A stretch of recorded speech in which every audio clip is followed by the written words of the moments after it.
12th of February today, and it's been a while since I posted a pregnancy vlog, and I apologize.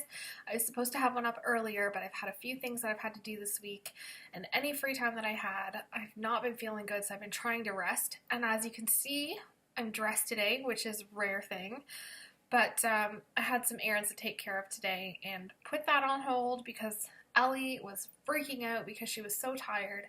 So she's upstairs, and I'm praying that she has a nap. So I thought, I have a free moment, I'm going to come on and tell you what's been happening, because there's been quite a few things going on.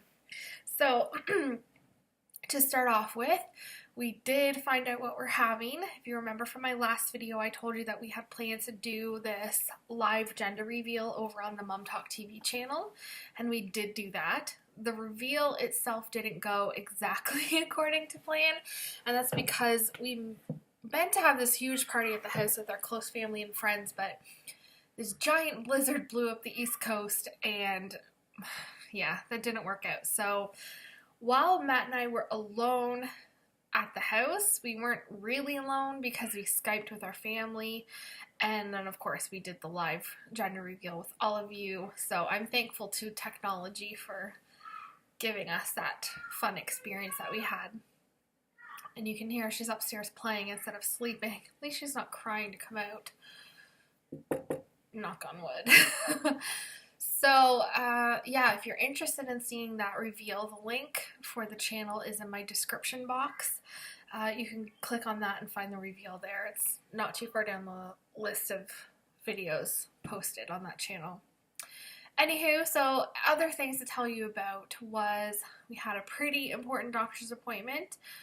We had the anatomy scan, like I told you, when we found out those results just this Monday past, which was, it was scary for me, to be honest with you. And it's not because I was expecting or suspecting that there was something wrong, but it was simply because when I was pregnant with Ellie, I was dealing with a maternal fetal medicine specialist. So at the time of my ultrasound, if there was any concerns, she could tell me them right away and say, okay, this is not looking right, we have a concern about this. And I would walk away from the appointment knowing the results, if anything was wrong or okay from that ultrasound. This time around, I went to the low risk place, so they don't tell you those results, only your doctor does. So I was a little bit worried once I found out it was going to be until February 9th before I found out anything. Thankfully, I'm happy to report that everything is all clear, and I felt a lot more movement lately. Well, kind of. And the reason why I say kind of is I've been feeling baby move since about 10 weeks. It was really, really early with this one. And I felt like all kinds of movement as time went on, and all of a sudden it seemed to like slow right down, and I was thinking maybe my placenta was anterior, which means in the front. Turns out that's not true. My placenta is posterior, so baby just managed to get into a strange position where I'm not able to feel movement as often as I would. Thankfully that's picked up.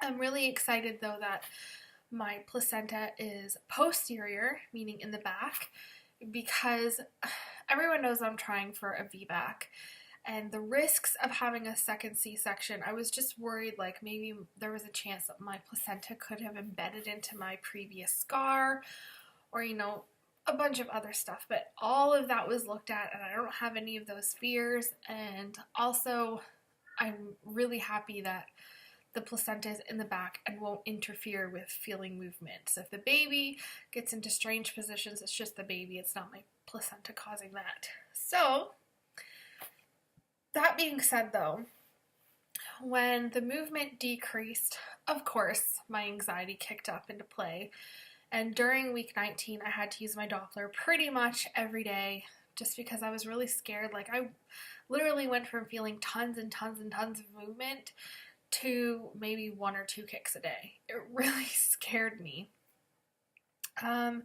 Thankfully that's all changed and I can feel baby moving a lot more now. Okay, also the stroller thing. If you remember from my last video, I was telling you how I ordered this amazing stroller online, and then an hour later my order was canceled because like some wrong information or something like that. It's a really long story, but Anyways, it was canceled, and I was saying, look, I really want this stroller. I'm going to do whatever I can to get it.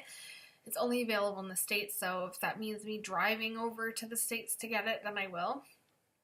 I was so put off by the fact that it took 5 days for my money to get put back into my account that I just kind of gave up on having a double stroller, and I figured it was something that I would purchase later on down the road if I do need it, because I have an ergo I can baby wear and then just stick Ellie in the stroller that we have now.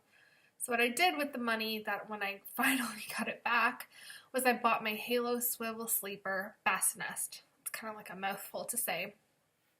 I wanted that from the moment that I saw it. It was specifically designed for C-section mothers in the way that it helps so you don't have to like scooch down. Like, say for example, you're using a pack and play beside your bed. That thing is not easily movable away from the bed. You gotta scooch down. You have to bend down to pick up the baby. And this thing is not like that at all. It can go level with your bed. You can actually bring it in bed with you while it's still on the base. Like, it kind of moves this way into bed with you, which is fantastic. And it has this little, I don't know another word, but it's a drop down thing. Like you go in like this, and it's a collapsible wall, maybe that would be the best way to do it. Anyways, it makes it so you don't have to bend down to pick up your baby. You can do so very easily. You're not using your stomach muscles to do so. And if you need to get into bed, you just scooch the thing over. It's like so easy. It's amazing. Not cheap by any means, but honestly, if I have to have another C-section, I'm doing everything possible to make it so that my recovery is 100 times better than what it was with Ellie. I never, ever, ever want to deal with something like I had with Ellie. Please don't take that as me bashing a C-section. I swear, almost every other person that I talk to has had a wonderful recovery and never dealt with anything how I did. And being a doula, for the clients that I've had who've had a C-section, their recovery is fantastic, and nobody has the experience that I do, which is a good thing, but it's crappy for me. So yeah, I'm just doing everything I can to help me for a better recovery. So while it's not cheap, it's going to be worth every single penny.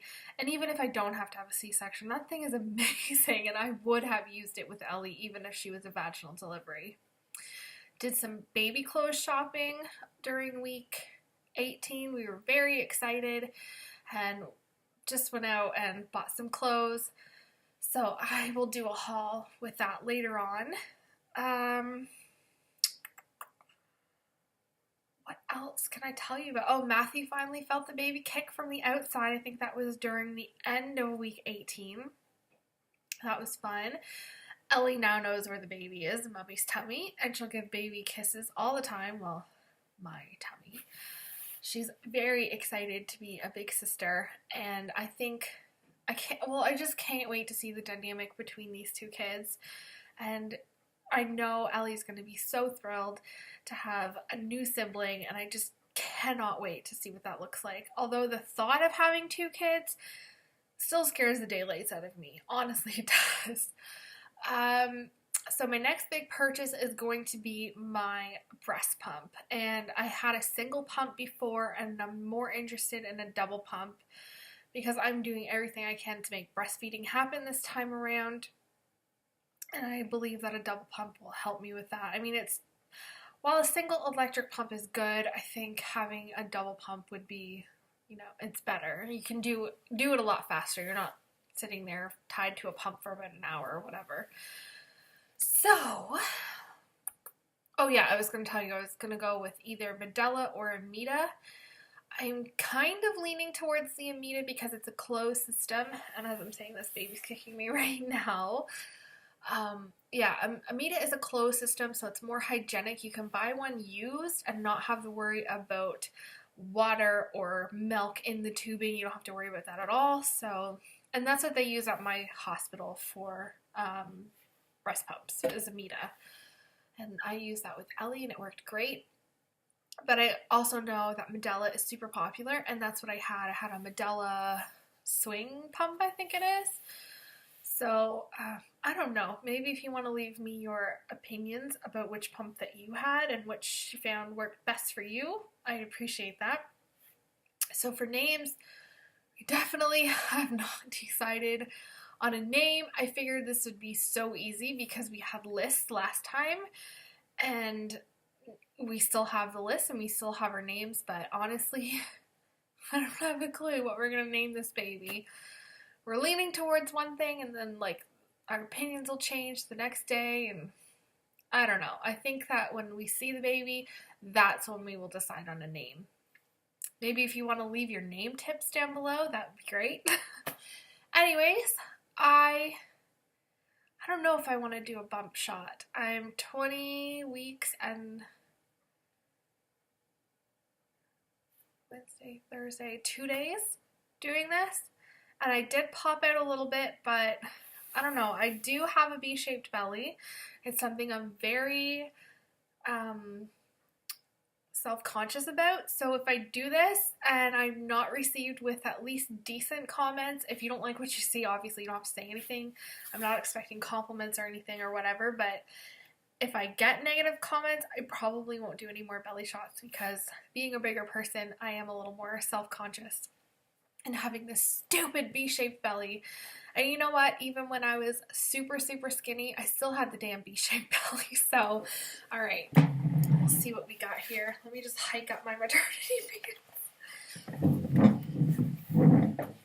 Oh yeah, you can...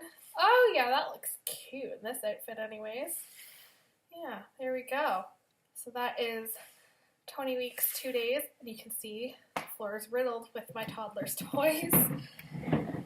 Yeah, that wasn't so bad. Alright guys, I will talk to you in a couple weeks or whatever. Actually, you know what? I think I'm going to talk to you a little bit sooner than that because I have my appointment with my obstetrician on the 18th. She wasn't my first choice, but she was my second choice. And the reason why I say she wasn't my first choice is because I wanted the doctor who delivered my daughter, and she also happened to have a VBAC. But the second choice, which I got, is super fantastic. I highly respect her, and I guess the only thing that the other doctor has an edge over this one is the fact that she had a VBAC herself. I'm sure this doctor has dealt with like all kinds of VBACs though. So anyways, I will let you know how that goes. That's when I have the big discussion on having it and I learn all the risks about my specific hospital and all that stuff. So I will talk to you then. Bye!